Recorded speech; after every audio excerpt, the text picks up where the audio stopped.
चलेंगे। राम जन्म की कथा यहाँ से मैं शुरुआत करूंगी। राजा दशरथ एक बार अपने कक्ष में बैठे थे और वो सोच रहे थे, जीवन के तीसरे पल में राजा दशरथ थे, उन्हें संतान की प्राप्ति नहीं हुई थी। राजा दशरथ को ऐसा लगता है कि अगर मेरे साथ कुछ अप्रिय घटना हुई तो अयोध्या का क्या होगा, यहाँ के लोगों का क्या होगा, मेरे लोगों का क्या होगा। तो दशरथ जी को एक श्राप मिला था बहुत पहले। उस श्राप की वजह से दशरथ जी कई बार व्याकुल हो जाते थे। मेरी एक रचना है दशरथ विलाप, उसमें मैंने राम के प्रति दशरथ का लगाव और उनके विलाप को लिखा है। आइए आपके साथ साझा करती हूँ।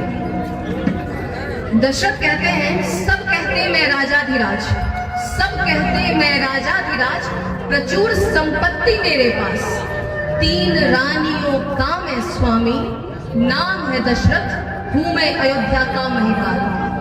निःसंतान रहा जब वर्षों, निःसंतान रहा जब वर्षों, ऋषियों ने तब आशीष दिया, सर्व देवता हुए अति हर्षित, स्वयं अग्निदेव ने कृपा किया। जब राजा दशरथ प्रतिष्ठा यज्ञ कर रहे थे तो ऐसी मान्यता है कि वहां स्वयं अग्निदेव प्रकट होते हैं और एक पात्र में खीर उन्हें देते हैं, जिस फल स्वरूप राजा दशरथ को 4 पुत्रों की प्राप्ति होती है।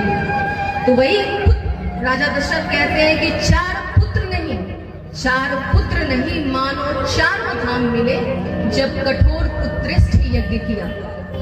अब एक पिता के प्रेम को समझिए, एक पिता के भाव को समझिए, जो वर्षों से निसंतान है और उसे संतान की प्राप्ति हुई, और संतान भी कैसा, तो प्रभु श्री राम के रूप में।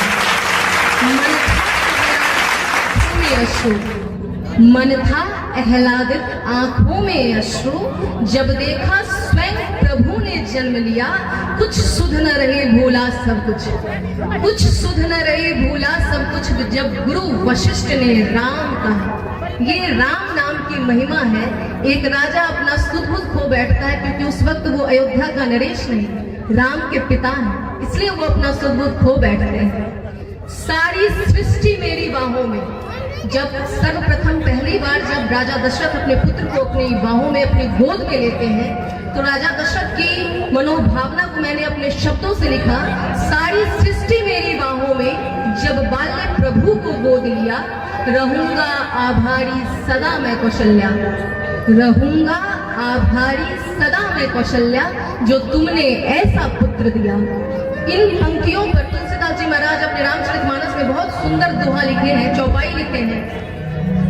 भय प्रकट कृपाला दीन दयाला, कौशल्या हितकारी, भय प्रकट कृपाला दीन दयाला, कौशल्या हितकारी, हर्षित महतारी मुनि मनहारी, अद्भुत रूप विचारी, लोचन अभिरामा तनु तनु श्यामा, निज आयुध भुज चारी, भूषण वनमाला नयन विशाला, शोभा सिंधु खरारी।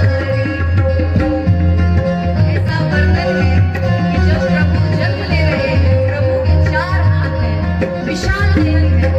माता कह रही है, प्रभु जो ऋषि मुनियों के लिए भी दुर्लभ है, वर्षों जो तपस्या में लीन है, वो भी आपके क्षणिक एक दर्शन के लिए ललायित है। आप मेरे गर्भ से जन्म लिए हैं, ये मेरे पूर्व जन्म के कौन से संस्कार है, कौन सा मेरा फल है, ये मैं नहीं जानती, पर आप चूंकि मेरे गर्भ से जन्म लिए हैं, तो आपको एक बालक के रूप में आना होगा। प्रभु कहते हैं, बालक के रूप में कैसे आए भाई, हम तो छोटे से रूप में आए हैं। तो माता कहती है कि आपकी 4 भुजाएं हैं प्रभु, बालकों के 4 भुजाएं नहीं होती। बालक जन्म के साथ महिलाएं बैठी है, वो क्या कहेंगी, तब प्रभु रोना शुरू करते हैं।